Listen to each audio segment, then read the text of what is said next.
Nii et sa tahad saada ettevõtjaks. Põhiküsimus on see, miks sina tahad ettevõtjaks saada? Mis on see sisemine tung, mis sind ajab? Tegelikult ei ole see mitte sisemises tungis, vaid see on see, mida sina sellest saad, et sa ettevõtjaks hakkad. Maslow püramiidist oled kuulnud?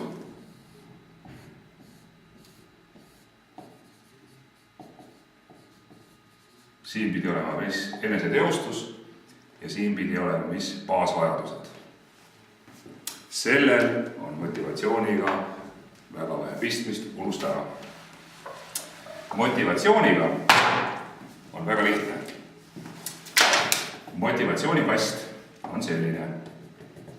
Koosneb 5 osast. Inglisekeelsete tähtede järgi väga lihtne meeldeta. Mis inimesi motiveerib ehk paneb liikuma suunas ja poole?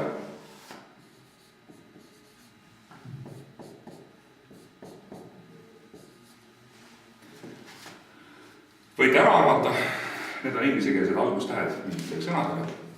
Ma räägin lühidalt ära. Kõik algab peale sellest, kas me tunneme ennast oma tänases elus piisavalt turvaliselt, et me võiksime keskenduda meilt huvitavatele asjadele, mis on toredad asjadele, mis meile pakuvad mingisugust lõbu, mis loovad väärtust. Nii kaua, kui inimesel ei ole turvatunne igapäevase toimetulekuga olemas, ei teki ka motivatsiooni. Sa võitled sisuliselt ellujäämise eest. Ettevõtte jaoks on see loomulikult raske koht, sest nii kaua, kui sul ei ole rahavoogusid, tegelikult sa peadki kogu aeg mõtlema selle peale, et kas ma ikkagi saan homme hakkama või ei saa. Ja siit nina üle veepiiri saamine ongi keeruline, mis tähendab seda, aeg-ajalt tuleb mingisugused asju ohverdada. Aga ohverdatakse sellisel juhul, kui teispool veepiiri on piisavalt palju asju, mis tunduvad olevat inimesele olulised. Ja need olulisi asju on tegelikult 4, mis meid motiveerivad. On võim, on armastus ja kuuluvustunne, love and belonging, fun and freedom. Kui sa tahad saada ettevõtjaks, aga sa kujutad ennast ette lipsuga mehena, kellel on palju võimu ja palju alluvaid, siis ei ole sa ettevõtja. Sa tahad saada tippjuhiks, sa tahad, et sul oleks võimu. Ettevõtjad on ettevõtjad sellepärast, et see annab neile vabaduse. Ettevõtjad on ettevõtjad sellepärast, et see, mida nad teevad, on nende meelest ilgelt cool. Vahete vahel on ka see, et me kuulume kellega kokku, aga love and belonging on põhimõtteliselt pere, lapsed, naised, vanemad, sõbrad, armukesed ja muu sarnane. Need on sotsiaalsed suhted.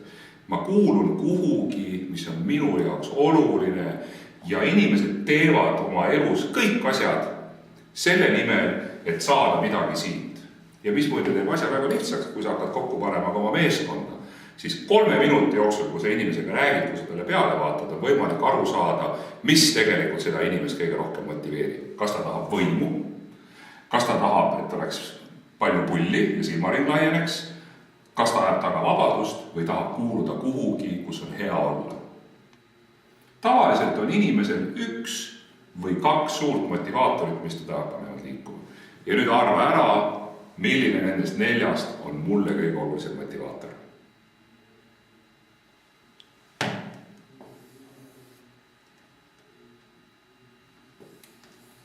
Kas mind huvitab võim? Absoluutselt mitte. Kõige olulisem on see, et saaks pulli ja ka silmaring laieneks, et ma saan teha oma asja siis, kui mulle meeldib, nii nagu mulle meeldib. Ja loomulikult pere ja suhted on ka oluline. Aga need 2 asja on need, mis panevad liikuma. Ja kui sa neid asju teed hästi ja teed südamega, siis eurod ja dollarid just nagu ise tulevad sinu juurde ja tagavad ära ka sinu turvalisuse. Kõik.